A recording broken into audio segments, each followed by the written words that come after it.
नमस्कार, स्वागत है आप सभी का इंडिया न्यूज उत्तर प्रदेश उत्तराखंड में और मैं हूं आपके साथ आयुष चित्रांश। वाराणसी स्थित ज्ञान वापी मस्जिद के सर्वे के लिए कमिश्नर को नहीं बदला जाएगा और गुरुवार को वाराणसी की लोअर कोर्ट ने यह फैसला सुनाया। अदालत ने इस मामले में 17 मई को सर्वे रिपोर्ट मांगी है, यानी कि इससे पहले सर्वे को पूरा करना होगा। अब कोर्ट ने कहा कि सर्वे में बाधा डालने वाले लोगों पर कार्रवाई हो।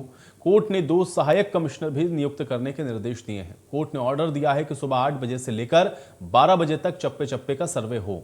इस दौरान कमिश्नर अजय मिश्रा के साथ साथ सहायक कमिश्नर विशाल और अजय प्रताप मौजूद रहेंगे। इधर एआईएमआईएम सांसद असदुद्दीन ओवैसी ने भी कहा है कि हम एक और मस्जिद नहीं खोने देना चाहते हैं।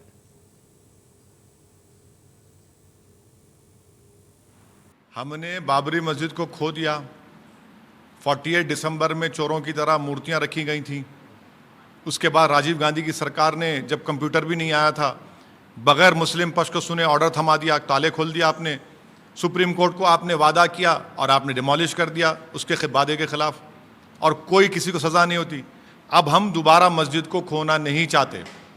और ये जो सर्वे कमिश्नर का ऑर्डर है, ये पार्लियामेंट के 1991 एक्ट की खुली खिलाफ वर्जी कर रहा है। ये सुप्रीम कोर्ट का जो जजमेंट है, जिसमें जस्टिस चंद्रचूड़ ने लिखा कि 91 का एक्ट सेकुलरिज्म बेसिक स्ट्रक्चर से ताल्लुक है। आप क्या कर रहे हैं? और 1991 में इसी ज्ञान वापी मस्जिद के बारे में हाई कोर्ट ने स्टे दिया था।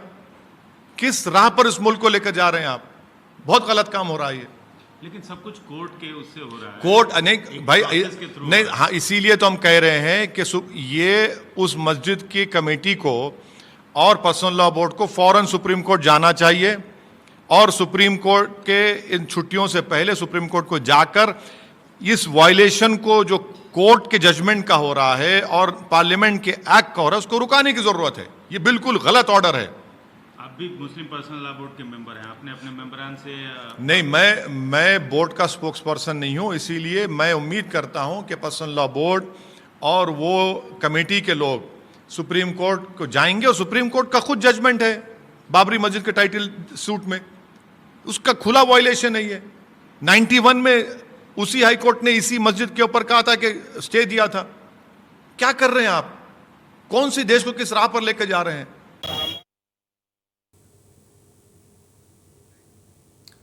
और चलिए इसी पर चर्चा करने के लिए हमारे साथ 2 मेहमान जुड़े हुए हैं। मित्रेश चतुर्वेदी जी हमारे साथ जुड़ रहे हैं, हिंदू धर्मगुरु हैं। मित्रेश चतुर्वेदी जी, स्वागत है आपका। और मोहम्मद सलमान हमारे साथ जुड़े हुए हैं, मुस्लिम स्कॉलर हैं। मोहम्मद सलमान जी, आपका भी स्वागत है।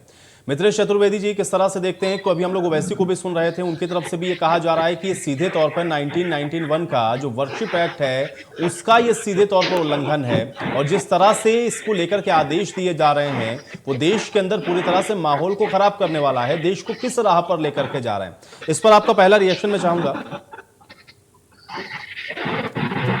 कोर्ट का स्वागत योग्य आज का निर्णय है, और हम तो पहले दिन से कह रहे थे कि कोर्ट के निर्णय को जो विरोध कर रहे हैं, कोर्ट की कार्रवाई का जो विरोध कर रहे हैं, वो देश के संविधान का विरोध कर रहे हैं, देश की कानून का विरोध कर रहे हैं। उनके लिए कोर्ट को कड़े एक्शन लेने चाहिए। और रही बात ओवैसी जी की, भाई ओवैसी को चीजें इस तरीके से दिखानी पड़ती है क्योंकि उनकी राजनीति ऐसी है।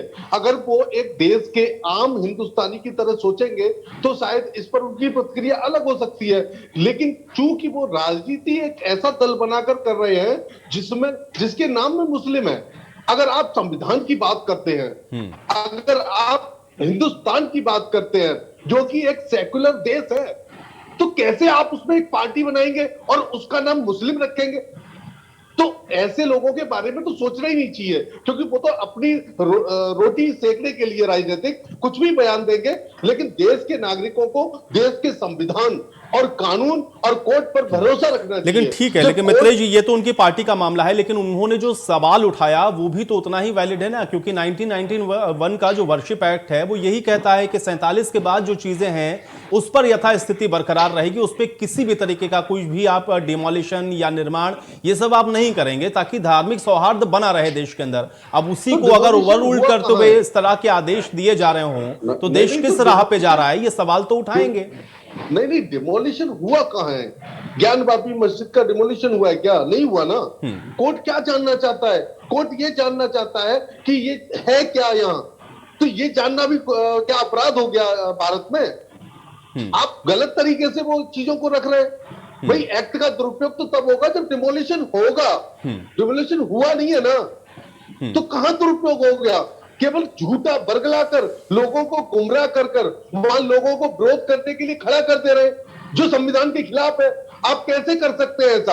आप मुझे एक बात बताइए, कोर्ट ने कहा सर्वे करके आइए, सर्वे करने के लिए टीम जाती है, आप 10,000, 5,000, 2,000, 1,000 लोग खड़े हो जाते हो और उस टीम को काम नहीं करने देते हो, अल्लाह अकबर के नारे लगाते हो। क्यों लगाओगे भाई? ये देश हिंदुस्तान कानून के हिसाब से चलेगा या फिर आपके हिसाब से चलेगा, आपके विरोध के हिसाब से चलेगा? आप कोर्ट की भी बात नहीं मानेंगे और कैसी बातें करते हैं? एक तरफ जो बात करते हैं, ओवैसी जी कहते हैं कि हम संविधान तोड़ने का काम कर रही है भाजपा, ये सरकार संविधान को खा जाएगी, और दूसरी तरफ खुद ही संविधान के विरोध में खड़े हो जाते हैं। जब कोर्ट कोई आदेश देता है, किसी को भी सर्वे के लिए भेजता है, ये हमारे संविधान में लिखा है, उसको करना चाहिए। और आप अगर उसका विरोध करते हैं और सड़क पे खड़े हो जाते हैं, उनको उनका काम नहीं करने देते, आप संविधान का विरोध कर रहे हैं, आप संविधान के खिलाफ खड़े हैं। तो कैसी ये संविधान के प्रति प्रेम है ओवैसी का? कैसा प्रेम है ये? जब अपने पक्ष में है तो संविधान को बचाओ भाई, और जब अपने खिलाफ है तो भाई संविधान फिर भूल जाते हैं। अरे दो तरफ से बात नहीं होगी। ठीक है, चलिए मोहम्मद सलमान जी भी मेरे साथ जुड़े हुए हैं, मैं उनका भी रुख कर लेता हूं। मोहम्मद सलमान जी, ये सर्वे को लेकर के विरोध क्यों है? कोर्ट अगर कह रहा है सर्वे है तो भाई सर्वे हो जाना चाहिए, लेकिन इसको लेकर के जो सवाल उठाए जा रहे हैं, कैसे देखते हैं इसको?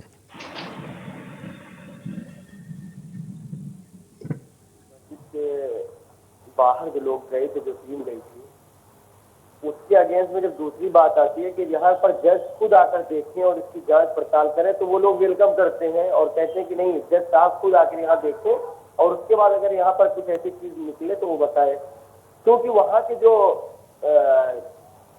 कमिश्नर है वो पूरा एक तरफ एक कम्युनिटी को देखकर तमाम चीजें कर रहे हैं। तो वही उनका कहना है कि यहाँ पर जज खुद आए और जो वहाँ वाराणसी के जज हैं या वहाँ के जो लोकल अथॉरिटी जो उन्होंने बनाया, वो उनकी मौजूदगी में वो चेक करें और वहाँ का सर्वे करें। उसके बाद इलाहाबाद हाईकोर्ट के जो फैसले से यहाँ पर चेक करने की जो पूरी टीम भेजी गई है, उसका वो वेलकम कर रहे हैं।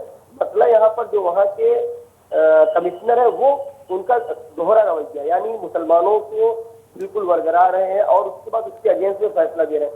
जो मस्जिद आज 1655-58 के अंदर बनाई गई थी और उसकी जरूरत आज पड़ गई 1947 के बाद से पहली मर्तबा ऐसा हुआ है कि बाबरी मस्जिद तो शहीद कर दी गई, उसके बाद आज तक सुप्रीम कोर्ट का भी फैसला ये हुआ था, आखिरी पेज तक ये है कि बाबरी मस्जिद तोड़ी गई है, बाबरी मस्जिद तोड़ने वाले वो लोग हैं, लेकिन आज तक उसका सजा नहीं हुआ। वो लोग आज भी खुलेआम घूम रहे हैं। तो क्या हमको दूसरी बाबरी मस्जिद मिलने वाली है? हमको तो ये लगता है जिस तरीके से लोग जुडिशियरी नहीं, ये लोग जो है, जो अभी प्रशासन जिनके कहने पर, जिनके बहकावे में चल रहा है, ये आज तक। लेकिन मोहम्मद सलमान जी, ठीक है, देखिए आपकी बात सही है, लेकिन अगर वहां पर वीडियोग्राफी करने के लिए कहा गया है तो वो वीडियोग्राफी में जो होगा वही तो देखेगा ना, वहां को नए एविडेंस कोई बना तो देगा नहीं। जो वीडियोग्राफी हो रही है, जो मिलेगा वही तो दिखेगा ना वहां पर। पंकज जी ये बताइए, और मुस्लिम पक्ष के लोग भी हैं वहां पर, दोनों वादी हैं, हिंदू पक्ष भी है, मुस्लिम पक्ष भी है, मुस्लिम पक्ष के लोग रहेंगे ना वहां पर। ये हमारा मुल्क संविधान से चलेगा या आस्था से चलेगा? अरे तो कॉन्स्टिट्यूशन के अकॉर्डिंग ही तो भाई कोर्ट ने कहा है ना। कोर्ट कैसे चल रहा है? कोर्ट कैसे चलता है? संविधान क्या कहता है? अगर हमारे कोर्ट कैसे चलता है? जज सब संविधान के हिसाब से भाई। कोर्ट ने अगर कोई अगर डिसीजन दिया है कि जाइए वहां पर और आज जाकर के वीडियोग्राफी कराइए, साबित करिए। अरे सुनिए भाई, पहले वाली बात सुन लीजिए। 1947 के बाद से कौन सा ऐसा क्या नाम कानून आया, संविधान में चेंजिंग आई जिसके जरिए से ये बात कही गई थी कि 1947 के बाद, इससे पहले जो भी हमारी हिस्टोरिकल चीजें वो। तो मुझे ये बताइए मोहम्मद सलमान जी, क्या कोर्ट को ये जानकारी नहीं है? 1991 का जो वर्कशिप एक्ट है मोहम्मद सलमान जी, क्या कोर्ट, आप ये मान रहे हैं कि कोर्ट अनभिज्ञ है इससे? कोर्ट को ये पता ही नहीं है कि 1991 का जो कानून है वो क्या कहता है? अब इनको कोर्ट पे भी कोर्ट पर भरोसा नहीं है या तो मोहम्मद सलमान जी आपको? नहीं, कोर्ट से अटूट भरोसा। जो जज बैठे हैं, जज को तो पता है ना कि कम से कम आप या जज के ऊपर सवाल खड़े कर रहे हैं कि जज जानते ही नहीं कि 1991 का वर्कशिप एक्ट क्या कहता है। जज की बात नहीं मैं कर रहा हूँ, जज बिल्कुल सही है, जज साहब। तो फिर उन्होंने ही तो आदेश दिया है ना, जज साहब ने ही तो कहा ना कि ना वहां सर्वे होना है, एक एक चप्पे चप्पे का सर्वे करना है आपको, और जो बाधा खड़ी करेगा उसके खिलाफ कार्रवाई करिए। लोग बाधा क्यों खड़ी कर रहे हैं इसकी वजह आपने जाना? लोग बाधा वहां पर क्यों खड़ी कर रहे हैं इसकी वजह जाना आपने? मैं बताऊं? तो ये तो कोर्ट देखेगा ना भाई। मुझे एक बात बताइए, मुझे किसी चीज को लेकर के ऐतराज है तो मैं कोर्ट में जा रहा हूं ना, मुस्लिम पक्ष भी तो है ना वहां पर, ऐसा थोड़ी ना कि केवल हिंदू पक्ष है वहां पर। भाई मुस्लिम पक्ष ने बताया ना कि उसका ऐतराज क्या है, उसने ये भी बताया कि कोर्ट कमिश्नर बदलिए, कोर्ट ने नहीं बदला उसको इसलिए क्योंकि उसके पीछे कुछ आधार है। अब वो तो वहां की प्रोसीडिंग के ऊपर डिपेंड करता है कि वहां आपने क्या साक्ष्य रखे हैं, क्या वहां पर आपने तर्क रखा है, किस तरह से जिरह की है आपने वहां पर। लेकिन हो तो कानून के अंतर्गत ही रहा है ना, ऐसा थोड़ी ना कि कानून के बाहर जाकर के कोर्ट कोई चीज सुन रहा है। नहीं, कानून के दायरे में सुनते सुनते वो आस्था में चले जाते हैं। बाबरी मस्जिद तो कोर्ट पर भरोसा नहीं है ना आपको मोहम्मद जी, यही तो मैं कह रहा हूँ। आप ये मान रहे हैं ना कि कोर्ट आस्था से चल रहे हैं। फैसले जो हो रहे हैं नहीं तो फिर ये दो तरफा बात है मोहम्मद सलमान जी। एक तरफ तो आप कह रहे हैं नहीं आपको भरोसा भी है, दूसरी तरफ कह रहे हैं कि वो आस्था पे चले जाते हैं। कोर्ट तो भाई एविडेंस पे चलता है सलमान जी, कोर्ट एविडेंस पे चलता है। बाबरी मस्जिद, अगर बाबरी मस्जिद एक तरफ संविधान बचाओ, दूसरी तरफ संविधान को मानेंगे नहीं, यही तो हम कह रहे हैं। एविडेंस की बुनियाद पे हुआ था, इसको ये कैसे चलेगा? लोग यहाँ पैनल बैठे हुए बता दें। लास्ट नहीं, आप ये बताइए, एक तरफ आपको कहेंगे संविधान को बचाइए और दूसरी तरफ संविधान को मानेंगे नहीं, तो दोनों चीजें एक साथ कैसे होंगी? यहाँ पर बाबरी मस्जिद की जगह मंदिर बनाया जाएगा।